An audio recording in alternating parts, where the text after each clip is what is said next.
Добар ден од мене.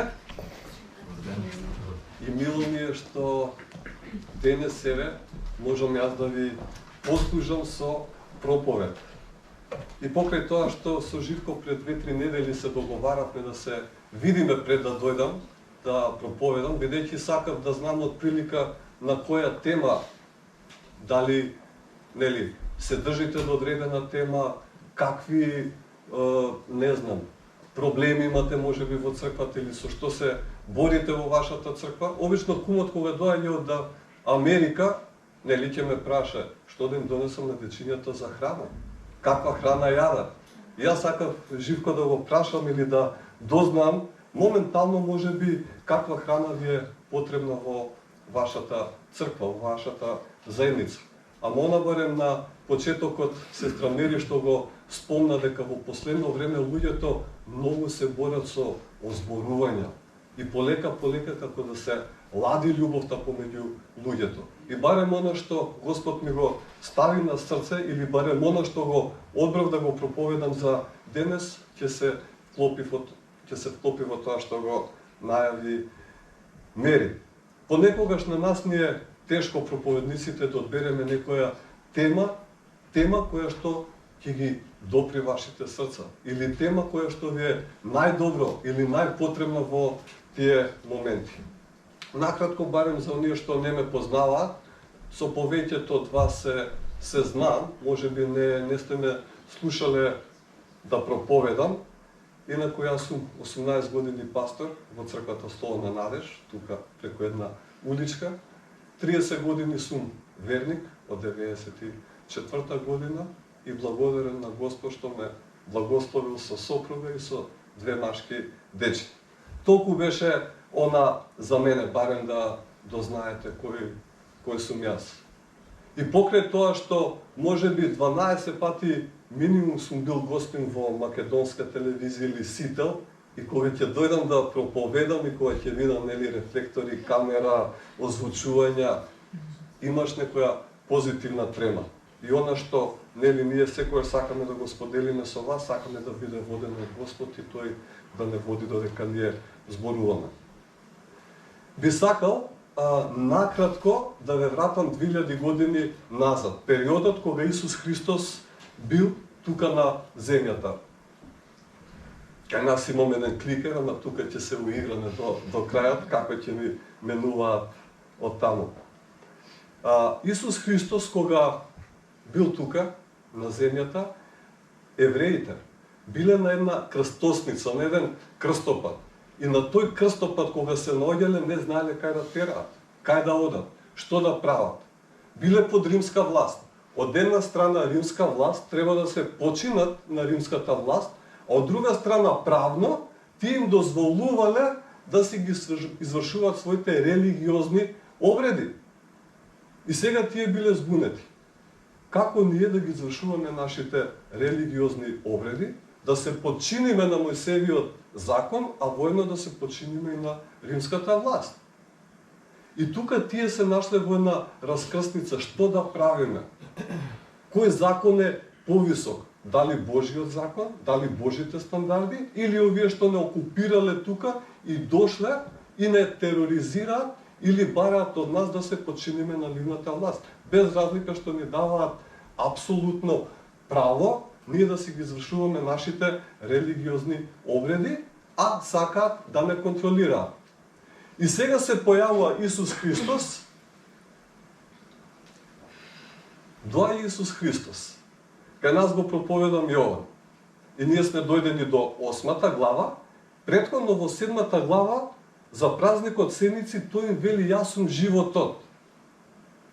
Претходните глави направи неколку чуда. И за нив тоа беше нешто невообичаено. Тој велеше јас сум изворот на живата вода. И сега тие си мислят, чекај, кој е овој? Кој е овој сега што си дозволува да се изравни на исто ниво како Бог? Дали треба ние на него да се подчиниме? Дали ние треба него да го следиме? Или да се подчиниме на римската власт? Или да се подчиниме на религиозните водачи и да си го почитуваме Мојсей? Што да правиме во една ваква ситуација? И додека Исус Христос ги изјавуваше овие изјави, народот почна да го следи него. А религиозните водачи се побунија. Чекај се, овој какво право си земал, толкава толпа на народ да го следи него, каде сме ние тука во оваа ситуација? И почна тие да љубоморат и бараа начин како да го средат. И ја чекаа првата прилика да му најдат некоја грешка, за да можат да го обвинат, да го осудат и да го убијат. Или да го предадат на римските власти за повеќе да го нема. Ова накратко, нели, каква беше историската позадина во моментот каде што ќе прочитаме од Јован од 8 глава. Најпрво сакам да се помолам и да побарам водство од Господа ова утро не води. Господе, ти благодарам за овој нов ден. Ти благодарам за ова време што сме собрани браќа и сестри. Најпрво да те славиме тебе, да те величаме, да ти оддаваме слава и чест на тебе, бидејќи ти тоа го заслужуваш. И те молам, сето она што ти си го подготвил за нас денес, тоа да биде наша духовна храна. И те молам да се нахраниме од твојот збор, да можеме да те разбереме подобро тебе и сето тоа што ќе го слушниме, да го примениме во нашите животи и да бидеме што послични на тебе, за да бидеме препознатливи пред оние луѓе кои што не те познаваат тебе. Те молам нека нашите срца бидат отворени кон тебе. Се молам и го барам ова во името на Исус Христос. Амин. Еден млад верник отишол кај пасторот. И му рекол на пасторот: пасторе, јас сакам да си одам од оваа црква. Доста ми. Не можам да ги гледам жените како се оговараат една со друга. Не можам да ги гледам што зборуваат. Не можам мажите да ги гледам како одат во кладилници, како одат во ресторани, во кафани, да се напијат пица. Оваа црква не е за мене. Јас ќе си одам од тука, бидејќи сите овие работи не можам да ги гледам како млад верник. И пасторот му рекол: добро, ќе си одиш од оваа црква, јас ќе ти дадам една чаша со вода, полна чаша со вода. Земи ја чашата и ќе свртиш 3 пати околу црквата. Ама да не се истури ниту една капка вода. Ако не се истури ниту една капка вода, слободен си, оди си од оваа црква. Ама ако ти падни една капка вода, тогаш ќе останеш во нашата заедница. И предизвикот го прифатил младиот верник. Добро, пасторе, дај ми чаша вода. Ќе мора да не слушате до крај, за да видите што се случило на крај. Би сакал да го прочитаме Јован, 8 глава, од 1 до 11 стих.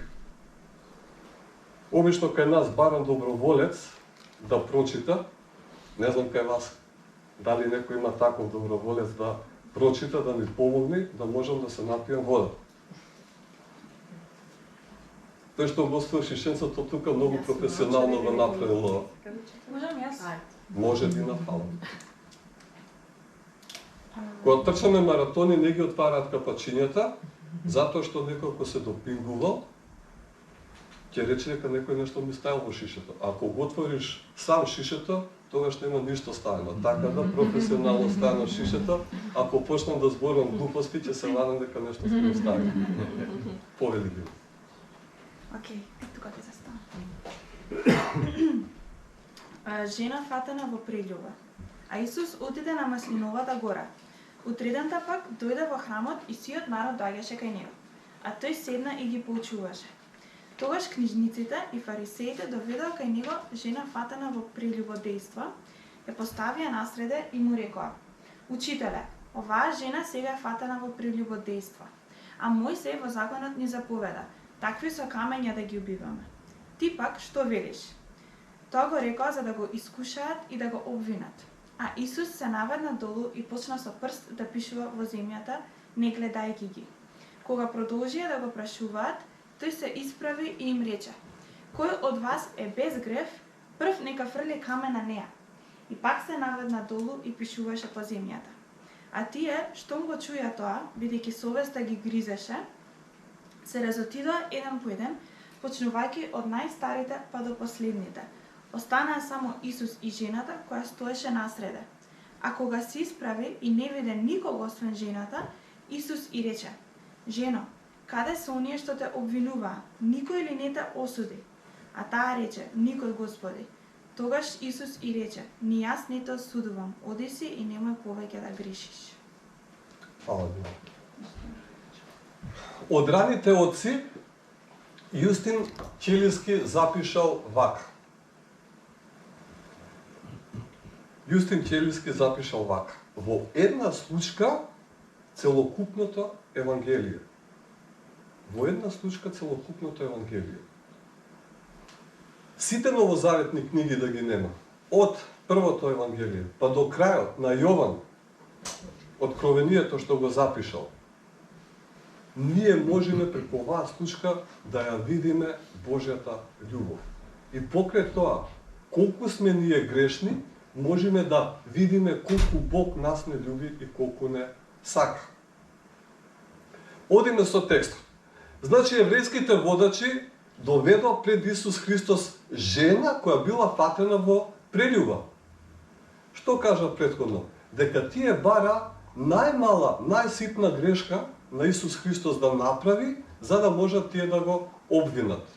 Да го однесат пред римските власти и повеќе да го нема Исус Христос. И сега тие донесоа жената фатена во прелюба пред него, ама според еврејскиот закон, во 3 Мојсеева 20:10 запишано е вака: ако некој изврши прелюба со мажена жена или со жената на ближниот свој, да бидат убиени и прелюбодеецот и прелюбодејката. Да бидат убиени двајцата. Според Мојсевиот закон. Мојсе наредил дека треба и мажот и жената да се каменуваат или да се погубат, фатени во прелюба. И сега затоа еврејските водачи го прашуваат Исус Христос: што да правиме со оваа жена која што е фатена во прелюба?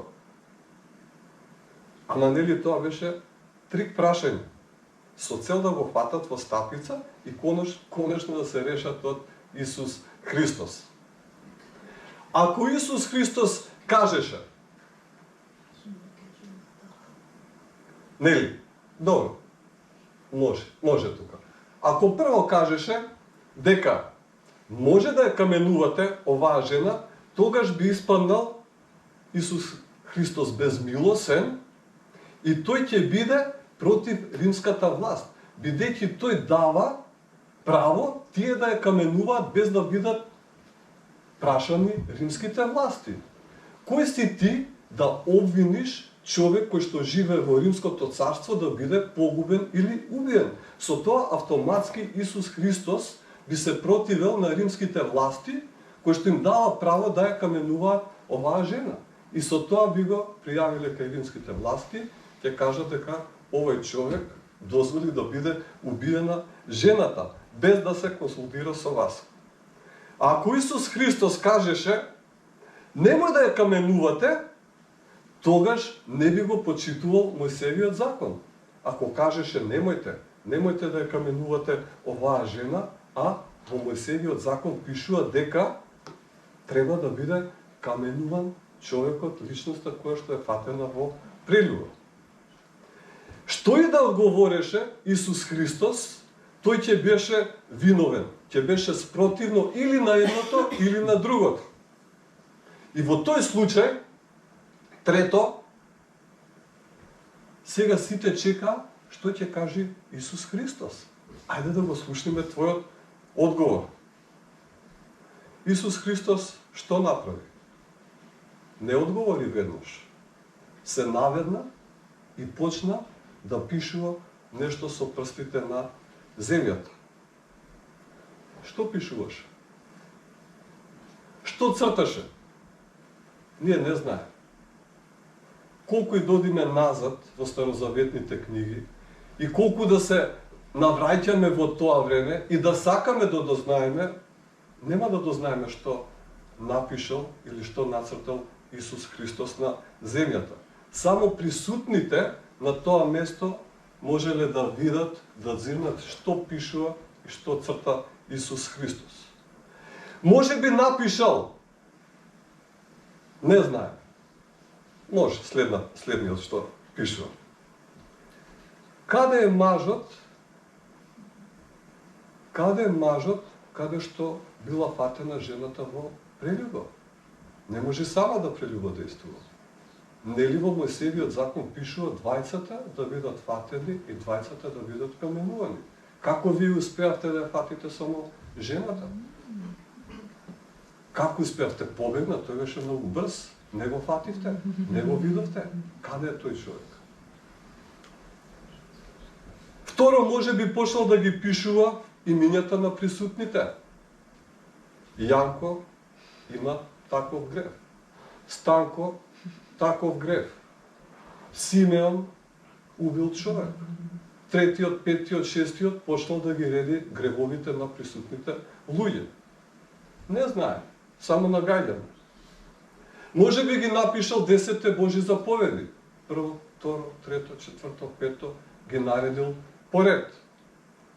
Може би напишал кој е првиот сведок што го видел делото на оваа жена. Или го напишал Мојсей, 5 Мојсеева, 17 стих. Прво раката на сведоците треба да падне врз него. Кој е сведокот прв меѓу вас што го видел? Доаѓате 15, 20, 30 луѓе. Кој е првиот сведок што е видел? И треба тој прв да фрли камен и да биде убиена личноста и да биде сотрено злото од оваа земја. И сега, кој е поголемо зло, ако ова го напишал Исус Христос? Дали жената, која што е патена во прелюба, или пак вие сте поголемо зло, кој што сакате да ме наместите мене и да паднам во вашата замка? Кој е поголемо зло? Вие или жената?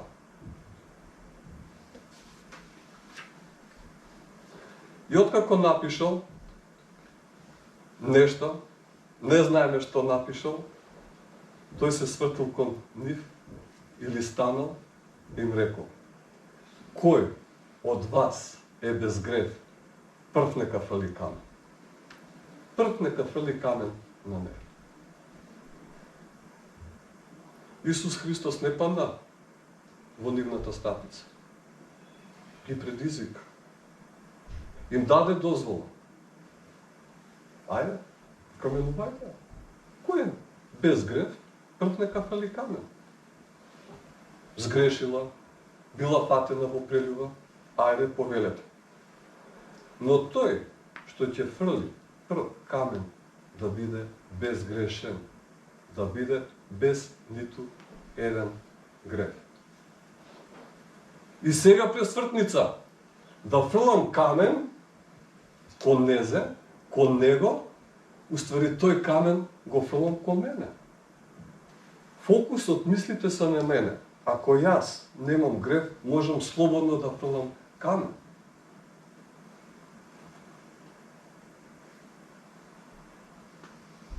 Јас порано, 94-та година, кога се обратив, кога поверував, и многу лесно ми беше, кога помладите ме учеа каков треба да бидам, како треба да се однесам како христијанин, и секогаш велев: ама тој што прави? Ама таа види што прави. Сега вие барате од мене јас тоа да не го правам, ама види ги тие што прават.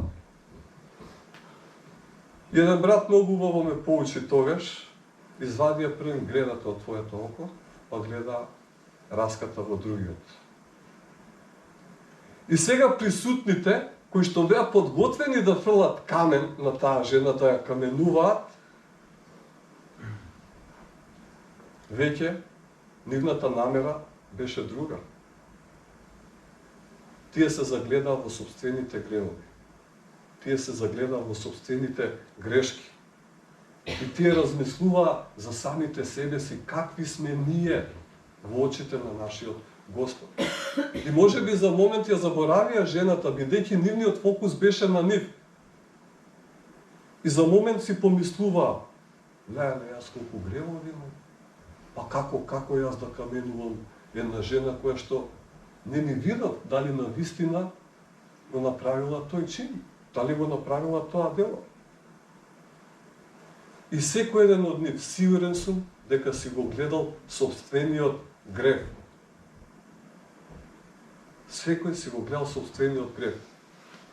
И сите кои што беа дојдени, и сите оние кои што ја обвинуваат таа жена, почнаа да ги пуштат камењата и да си одат. Го разбра значењето на Христовиот збор. Од првиот до последниот кај нив проработи совеста и во своето срце знаеа дека се недостојни да фрлат камен на жената. Оваа случка има огромна поука за сите нас. Колку сме брзи да фрлиме камен кон братот или кон сестрата. Колку сме брзи да го осудиме братот или сестрата. Колку сме брзи да оговараме. Колку сме брзи да не го сакаме братот или сестрата поради тоа што можеби ми сгрешил, не се поздравил, не ме гушнал, не ми се јавил на телефон, не ме прашал како ми е во оваа моја тешка ситуација. Многу сме брзи за такви осуди кон браќата и сестрите. Многу сме брзи. И овие камења што ги фрламе, вакви камења што ги наброи, треба да представуваат камења на љубов, а не камења на осудување. И знам дека е тоа многу тешко да го направиме. Најпрво треба да се погледнеме себе си и ќе видиме тогаш дека не сме достојни да фрламе камења на другите. Најпрво треба самите себе си да се погледаме какви сме, колку сме блиски со нашиот Христос, колку сме блиски со Бог, колку сум поблизок со Исус Христос, со Бог, толку ќе бидам поблизок и со моите браќа и сестри. Матеј, 7 глава, 1 до 5 стих. Не судете, за да не бидете судени, зашто со каков суд судите, со таков ќе бидете судени. Со каква мерка мерите, со таква и ќе ви се мери. Зошто ја гледаш раската во окото на твојот брат, а гледата во своето око не ја чувствуваш? Или како ќе му кажеш на твојот брат, чекај да ти ја извадам раската од окото, кога во твоето око има греда?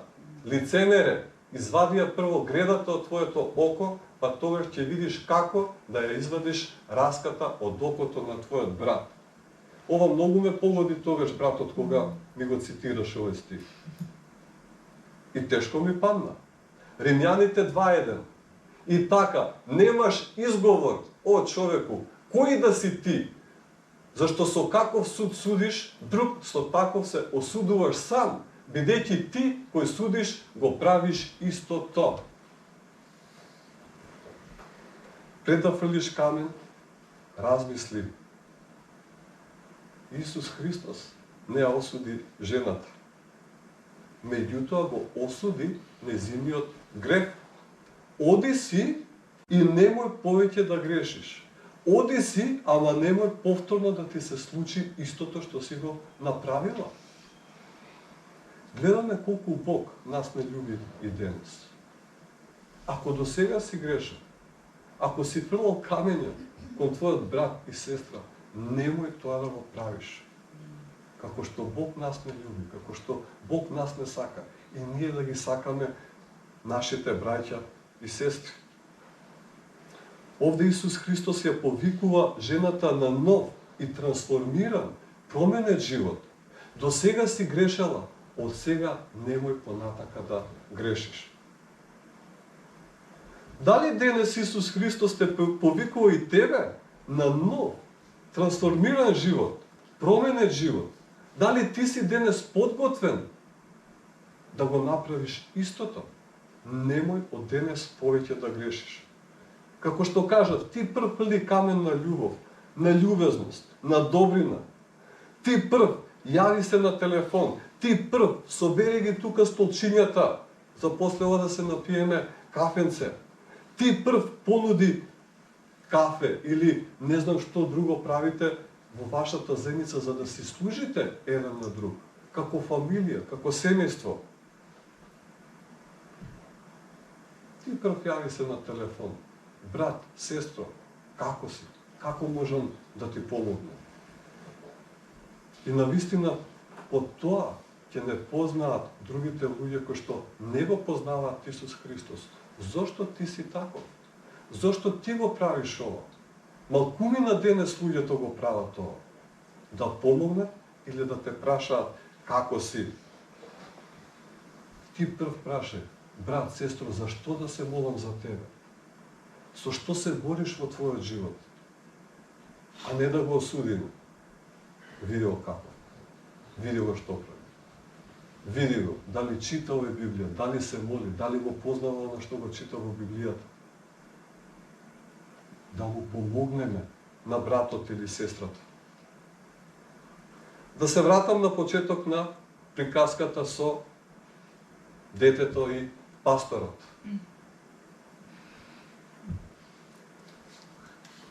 Се вратил младиот верник, пасторе, успеа. Ниту една капка не се истури од чашата што ми ја даде.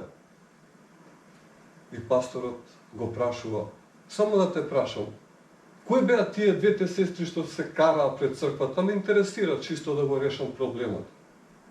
Пасторе, не видов јас две сестри. Кои беа тие во кафаната, карши црквата, што седеа и пиво пија? Наши браќа беа од црквата. Ама пасторе, јас не ги видов. Не ги виде. Затоа што беше фокусиран на чашата, да не ја истуриш. Фокусот беше чашата. Исто ако нашиот фокус е Бог, ако нашиот фокус е Исус Христос, ако нашиот фокус е Библијата, што мене ме учи Библијата? Што мене Бог ме учи во мојот живот да правам? Тогаш овие мали грешки што ги прават браќите и сестрите, нема да ги приметуваме. Бидејќи во нас ќе биде Божјата љубов. Она што Исус Христос нас не учи, а не ние да се замараме што прават браќата и сестрите. Ако ги видиме дека грешат, со љубов да им кажеме, брат, сестро, тоа што го правиш не е во ред. Кажи ми како да се молам, кажи ми како да ти помогнам. Не да го судиме братот и сестрата. Делото, чинот, постапката, не за да ја судиме, а на братот и сестрата да го вратиме, да го приближиме до нашиот Бог. Ако ние сме блиски со Бог, тогаш нема да ги забележуваме другите што прават, каде грешат и каков живот живеат. Во љубов, да се опоменуваме, ама не да осудуваме. Нели, ова е многу интересна библиска случка или илустрација за нас денес. Да не поттикне, да не мотивира, да се фокусираме за нашиот личен растеж со Бог, а да не фрламе камења кон браќата и сестрите. Секој фрлен камен што го фрламе, нека биде фрлен кон нас, за наша осуда, ама за наше духовно изградување со нашиот татко. За ние самите да се приспитуваме, а не браќата и сестрите. Нашиот духовен растеж да биде се поголем и поголем. И ние да се менуваме и да растеме во Божјата љубов, која ни е дадена преку Светиот Дух. И навистина нека ова биде охрабрување за сите нас, духовно да растеме и да се приближуваме до нашиот татко. Амин. Господе татко наш, ти благодарам за овие твои зборови. Ти благодариме, Господе, за оваа поука што и покрај тоа што оваа случка се случила пред 2000 години. Служи на нас. Служи за нас, Господе. Како да се сакаме едни со други. Гледајќи како ти нас не сакаш. И покрај тоа што ти ги гледаш нашите грешки, нашите гревови, ти ни даваш втора шанса и ни велиш, не греши повеќе, јас те сакам. Како што ние си ги сакаме нашите дечиња дома, и покрај тоа што тие не слушаат, прават грешки, ние повторно ги сакаме, ги опоменуваме, ги караме. И те молам, Господе, и ти карај нас, со цел да се приближиме до Тебе, со цел да се оддалечиме од гревот и да чекориме по правиот пат, патот кој што не води до Тебе, патот кој што ни дава, Господе, сигурност, патот кој што ни дава љубов, за да се сакаме едни со други и таа љубов да ја пренесеме на луѓето кои што не те познаваат тебе. Те волам, Господи. Благослови ме, води ме и чувај. Го барам во името на Исус Христос. Амин.